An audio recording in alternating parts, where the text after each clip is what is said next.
उनका ये कहना है कि माजिद बशीर कुछ अरसा पहले तक इस तरह का रवैया उनका नहीं था। 3 से 4 मरतबा वो तशद्दुद कर चुके हैं। अच्छा, वजूहात नरगिस जानने की कोशिश कर रही थी कि वजह क्या है कि ये रवैया मेरे शोहर का मुझसे क्यों बदल रहा है। वो रवैया बदला ना पैसे की वजह से, ना प्रॉपर्टी की वजह से, एक औरत की वजह से। औरत का नाम है मरियम अली हुसैन। अचानक से वो डांस करते करते आफ्ताब इकबाल के शो खबरनाक की कोस्ट बन जाती है। अच्छा, वो आफ्ताब इकबाल साहब की अहलिया बन जाती। अपने शोहर माजिद बशीर को मरियम अली हुसैन के साथ रंगे हाथों पकड़ा है। ओके।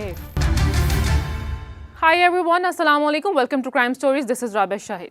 नाज़रीन, डोमेस्टिक वायलेंस की एक बहुत बड़ी स्टोरी सामने आई है। इस तरह के बेशुमार स्टोरीज तो हम सुनते ही रहते हैं, लेकिन जब बात आती है किसी मशहूर शख्सियत की तो हाइप बहुत ज़्यादा क्रिएट की जाती है। और इसी तरह का एक केस सामने आया है जिसमें मशहूर स्टेज ड्रामा और फिल्म अदाकारा नरगिस को उनके शोहर ने तशद्दुद का निशाना बनाया है। आइए जानते हैं आखिर में मामला क्या है। हमारे साथ स्टूडियो में मौजूद हैं समा टीवी के सीनियर सहाफ़ी और तज्ज़ियाकार। अस्सलाम वालेकुम नईम साहब। वालेकुम सलाम। नईम साहब, आखिर में ये मामला क्या है? ये पहली दफ़ा नहीं हुआ नरगिस को तशद्दुद का निशाना बनाया गया, पहले भी हो चुका है। क्या मामला है? बिस्मिल्लाह रहमान रहीम। ये जो है इस तरह के वाक़यात उनके कैरियर में रहे, बड़ा एक मुश्किल कैरियर रहा। अदाकारा नरगिस उर्फ गज़ाला उनका रियल नेम है। और उनकी पहले जो है इससे पहले 2 शादियां थीं। और पहली शादी उनकी प्रोड्यूसर अफजल भट्ट के साथ थी। इनका ताल्लुक़ हाफिज़ाबाद से है, वो प्रमोटर भी हैं। उसके बाद उनकी शादी सैयद ज़ुबैर शाह के साथ हुई जी। इन बिटवीन जो है उनका पुलिस इंस्पेक्टर आबिद बॉक्सर के साथ एक रिलेशनशिप थी, दोस्ती थी, और जिसे वो ऑन करती रही उस दौर में भी, और कभी उन्होंने छुपाया नहीं हमसे भी, किसी से भी। तो एक वक्त ऐसा आया कि थिएटरों के ख़िलाफ़ जो है ना क्रैकडाउन शुरू हो गया, और नाज थिएटर में जो है वो पुलिस ने रेड किया, लिटिल रोड पुलिस ने, और अदाकार कॉमेडियन अमानुल्लाह मरहूम, मस्ताना मरहूम और बाकी तमाम आर्टिस्टों को नाज थिएटर से अरेस्ट कर लिया गया और उरियानी और फहाशी के इल्ज़ाम में, और उनको थाना लिटिल रोड ले गए। नरगिस वहाँ से फ़रार होने में कामयाब हो गई। अच्छा, उनके साथ जो कुछ हुआ वो एक अलहदा कहानी है। थाने के अंदर जिस तरह मस्ताना को थप्पड़ मारा गया, उसके बाद सारी ज़िंदगी के लिए वो गोशानशीनी में चले गए, उन्होंने अदाकारी छोड़ दी और उसके बाद उनकी डेथ भी हो गई। नरगिस जो है वो इस वाक़े के बाद, इस पुलिस के रेड के बाद पहली दफ़ा मंजर आम पे आई। कुछ रोज़ के बाद अलहमरा में तमाम आर्टिस्टों ने प्रोटेस्ट की नीयत से एक इजलास बुलाया। हुकूमत की तरफ से कामरान लशारी जो है, उनके पास जो भी ओहदा होगा उस वक्त, वो नुमाइंदगी करने आए, और सोहेल अहमद और तमाम आर्टिस्ट, अमानुल्लाह, तमाम मस्ताना, बबू बराल, नरगिस, दीदार, सब लोग उस एक हॉल में, अलहमरा हॉल नंबर 2 में मौजूद थे, और मैं खुद मौजूद था। उस वक्त जो है जब नरगिस की बारी आई तो उन्होंने गुफ्तगू करते हुए कहा कि जब मुझे जो है वो मरी बुलाया जाता है, और उस वक्त के गवर्नर पे उन्होंने इल्ज़ाम लगाया, खालिद मकबूल पे, कि जब मुझे मरी बुला के मेरा डांस देखा जाता है तो वो डांस जो है वो अज़ा की शायरी कहलाता है। अच्छा। और जब मैं थिएटर पे वही डांस करती हूँ तो वो फोहश डांस बन जाता है, और उसे उरियानी कहा जाता है, और हमारे ऊपर जो है फिर रेड करने शुरू कर दिए जाते हैं। और उन्होंने एक इल्ज़ाम लगाया। अच्छा, पुरस्कार तौर पे इस इल्ज़ाम के बाद अचानक से आबिद बॉक्सर, जिनके साथ इनकी अब ताल्लुकात ख़त्म हो चुके थे, और ज़ुबैर शाह के साथ ये रिश्ता इज़्दवाज में बंधने वाली थी, शादी करने वाली थी, उस दौर की बात बता रहा हूँ। जौहर टाउन वाले घर में अचानक से हमें खबर आती है कि नरगिस पे तशद्दुद हो गया, और उनकी भवें मूंद दी गई, और उनके सर के बाल मूंद दिए गए, और टिंड कर दी गई। और इस हालत में जो है ना वो बड़ा बदतरीन तशद्दुद था, और नरगिस ने वो इल्ज़ाम लगाया आबिद बॉक्सर पे, जो इंस्पेक्टर थे उस वक्त। FIR होती वाक़े की, और अचानक से वो FIR ख़त्म हो जाती है 2-3 दिन बाद, 4 दिन बाद तो सुलह हो जाती है, और नरगिस मुल्क छोड़ के चली जाती है। अच्छा। यानी कि वो उस डील का हिस्सा था कि आप जो है वो ना यहाँ पे ड्रामा करेंगी, ना एक्टिंग करेंगी, और मुल्क भी छोड़ेंगी। अच्छा। ये मुबैना डील थी, और नरगिस मुल्क छोड़ के चली जाती हैं। और फिर नरगिस तकरीबन 3-4 साल बाद वापस आती हैं, मीडिया से रब्ता करती हैं, मुझसे भी रब्ता करती हैं, मैं जौहर टाउन वाले इनके घर पे जाता हूँ, और वो आती हैं वापस, तो और वो कहती हैं कि मैं दोबारा अपने करियर का आगाज करना चाहती हूँ, और शालीमार थिएटर में वो ड्रामा करना चाह रही थी। ज़ुबैर शाह, जो जिनसे इनके 2 बच्चे हो चुके थे, मासूमा और मुर्तज़ा, जी जी, वो कनाडा में रिहाइश पजीर थे, वो कैनेडियन नेशनल थे ज़ुबैर शाह, और नरगिस का भी एक वो प्रोसेस जो था कैनेडियन नेशनैलिटी का वो चल रहा था या कंप्लीट हो चुका होगा। इस दौरान नरगिस की जुबैर शाह के साथ जो है वो ताल्लुकात जो हैं वो थोड़ा ख़राब होना शुरू हो चुके थे, और इंस्पेक्टर माजिद बशीर के साथ इनकी एक नई रिलेशनशिप शुरू हो चुकी थी, और एक नया सफ़र माजिद बशीर के साथ शायद वो शुरू करने वाली थी, जो उन्होंने अभी हमें नहीं बताया था। चूंकि वो जो रेड हुए थे उसमें शायद माजिद बशीर ने इनको कोई हेल्प आउट भी किया था माजी वाले, और कुछ इस तरह के वाकयात हुए, इन पे एक शख्स के मर्डर की सुपारी देने का इल्जाम लगा। और उमर वेरक उस वक्त के जो डीएसपी थे वो उसकी इन्वेस्टिगेशन कर रहे थे, और इन्होंने कुरान पे एक प्रेस कॉन्फ्रेंस की थी कि मेरा इस तरह के किसी वाक़े से कोई ताल्लुक नहीं है। उस प्रेस कॉन्फ्रेंस को भी हमने कवर किया था। अच्छा, उसके बाद ये होता है कि नरगिस दोबारा थिएटर करना चाह रही है, जुबैर शाह के साथ ताल्लुक खत्म होने जा रहा है, माजिद बशीर के साथ नई जिंदगी का आगाज होने जा रहा है। माजिद बशीर अब नरगिस को अलाउ नहीं कर रहे कि आप थिएटर करेंगी ना, माजिद बशीर नरगिस को अलाउ नहीं कर रहे। ये बात नरगिस से हमसे शेयर की कि माजिद बशीर ये चाहते हैं कि मैं थिएटर ना करूं, क्योंकि वो मुझसे शादी करना चाहते हैं, मैं उससे शादी करना चाहती हूँ।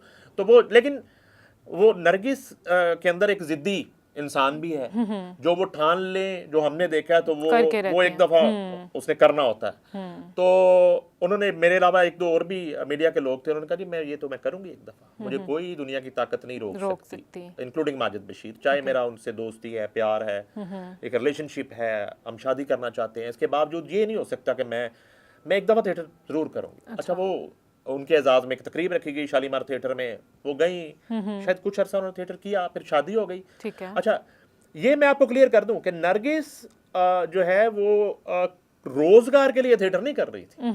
नरगिस जो है ना वो अपने एक शौक के लिए थिएटर कर रही थी। मैं जिस दौर की बात करूं उस वक्त नरगिस बहुत सी प्रॉपर्टीज की मालिक थी, अपना बिजनेस कर रही थी, उसका अपना प्लाजा था, वो नई प्रॉपर्टियां खरीद रही थी, अपना सैलून चला रही थी, और इस तरह के बिजनेस और इन्वेस्टमेंट वो कर रही थी। और कनाडा में इस तरह का बिजनेस कर रही थी, टोरंटो में।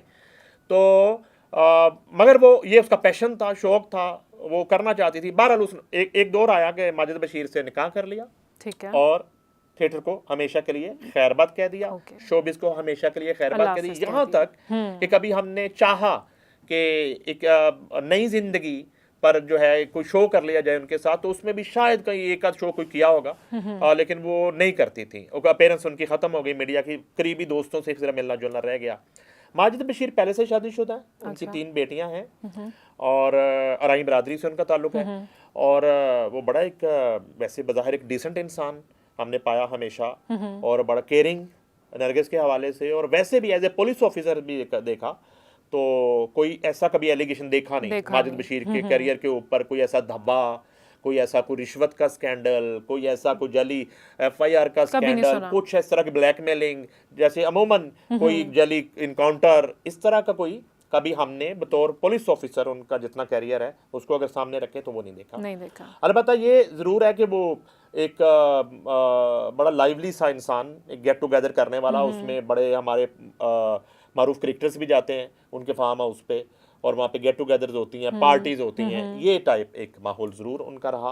अच्छा, अब ये है कि ये जो मौजूदा वाक़या हुआ है, इसमें नरगिस से मेरी बात हुई आपके शो से पहले, उनके भाई खुरम भट्टी से भी बात हुई, और जब मैं नरगिस से बात कर रहा था तो ये कह के उन्होंने मुझे फ़ोन बंद किया कि वज़ीर आला पंजाब मरियम नवाज की हदायत पर हिना परवेज भट्ट जो मुस्लिम लीग नून की पार्लियामेंटेरियन है, वो उनके घर पहुंच रही थी या पहुंच चुकी थी, और अब वो उनसे मिलना चाह रही थी। तो अब सीएम पंजाब जो है वो क्या हदायत करती हैं, एफआईआर तो हो चुकी है। एफआईआर का जो मतन है और नरगिस की गुफ्तगू वो मैं आपसे शेयर कर लेता हूँ।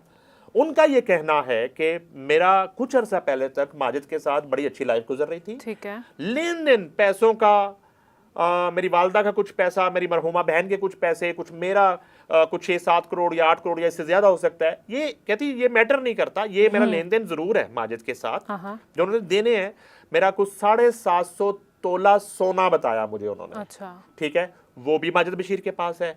तो अब जो ये हादसा होता है, ये वाकया होता है, उनका ये कहना है कि मैं बिल्कुल एक सिद्के दिल से कह रही हूँ कि माजिद बशीर कुछ अरसा पहले तक इस तरह का रवैया उनका नहीं था। कुछ अरसे के दौरान ही उनका ये कहना है कि 3 से 4 मरतबा वो तशद्दुद कर चुके हैं। अच्छा, वजूहात नरगिस जानने की कोशिश कर रही थी कि वजह क्या है कि ये रवैया मेरे शोहर का मुझसे क्यों बदल रहा है। मतलब जो क्यों? हाँ। जो उन्होंने बताया, अच्छा, उन्होंने बताया वो रवैया बदला ना पैसे की वजह से, ना प्रॉपर्टी की वजह से, ना किसी जो है ना नरगिस के किसी ताल्लुक की वजह से, वो एक औरत की वजह से जो अभी मंजरे आम पे आई हैं। अच्छा, ये औरत का नाम है मरियम अली हुसैन, और ये जो है एक माजी की डांसर हैं आबदा उस्मानी, हाँ, उनकी बेटी है। हैं। और इनका भी जो बुनियादी करियर है वो रकासा का है। हमने इनको मुख्तलिफ चैनल्स के शोज में और सरकारी टीवी के बड़े शोज में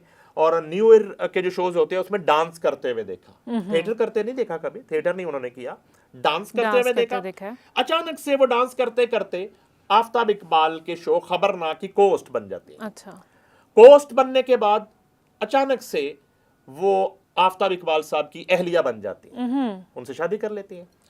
और शादी यानी कि इसको कोई इतना हिडन भी नहीं रखा जाता। जो आफ्ताब साहब के मेरे जैसे जो हम उनके करीबी दोस्त हैं या वेल विशर हैं, हमें इस मामले का पता था। उनसे 2 बेटे हैं। अच्छा। मरियम अली हुसैन के, और जब वो मरियम आफ्ताब थी, उसके बाद आफ्ताब इकबाल से मरियम अली हुसैन जो है उनकी डाइवोर्स हो जाती है। ओके।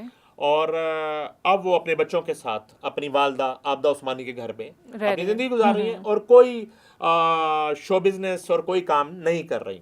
नरगिस का ये इल्जाम है कि माजिद बशीर जो हैं अब मरियम अली हुसैन के साथ रिलेशनशिप में थे, और मैं इनको मना करती रही कि आप जो है ये ना करें, हमारा जो है एक घर है, ये घर खराब हो जाएगा, उजड़ जाएगा।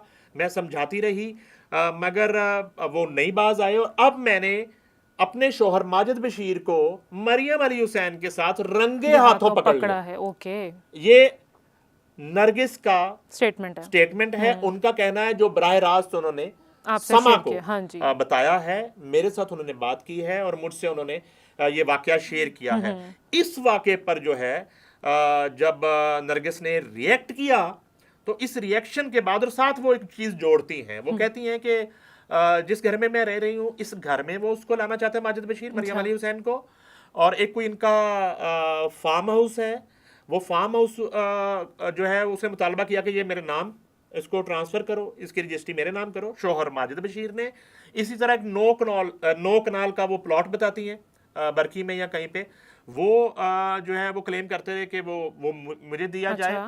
इस तरह की नरगिस की कुछ प्रॉपर्टीज है। अभी वो कहती है कि मैंने एक और प्लाजा खरीदा है इकबाल टाउन में।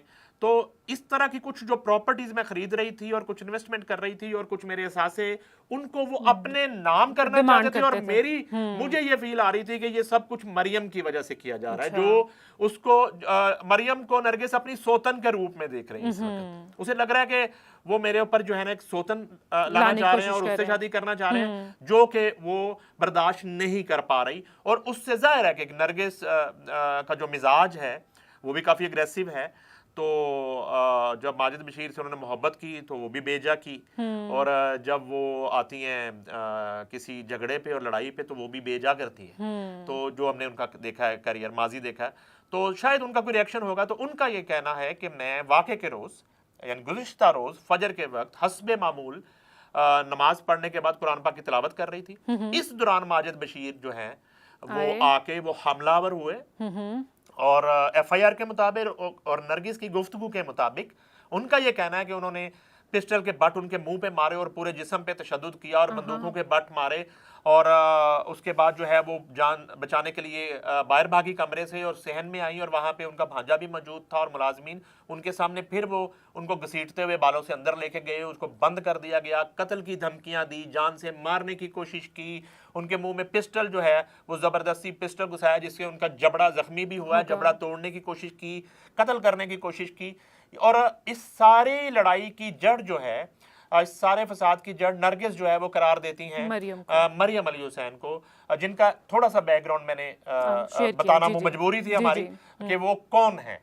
तो अब तक की ये सूरत हाल है। मैंने नरगिस से ये भी पूछा कि अब बल्कि खुरम भट्टी जो नरगिस के भाई हैं, जिन्होंने 15 पे कॉल की पुलिस को तलब करने के लिए, उनसे मैंने पूछा कि क्या माजी की कुछ झगड़ों की तरह ये सुलह में बदल जाएगा मामला। उन्होंने कहा नहीं, फिलहाल तो सूरत हाल इतनी नजर नहीं खराब आती, हो हाँ। चुकी है कि लगता नहीं है। और नरगिस ने हमें ये भी बताया कि उनके जो इकलौते बेटे हैं मुर्तज़ा, वो कैनेडियन नेशनल हैं। उन्होंने जो है वो कैनेडियन हाई कमीशन से भी रब्ता कर लिया, क्योंकि नरगिस भी कैनेडियन नेशनल हैं।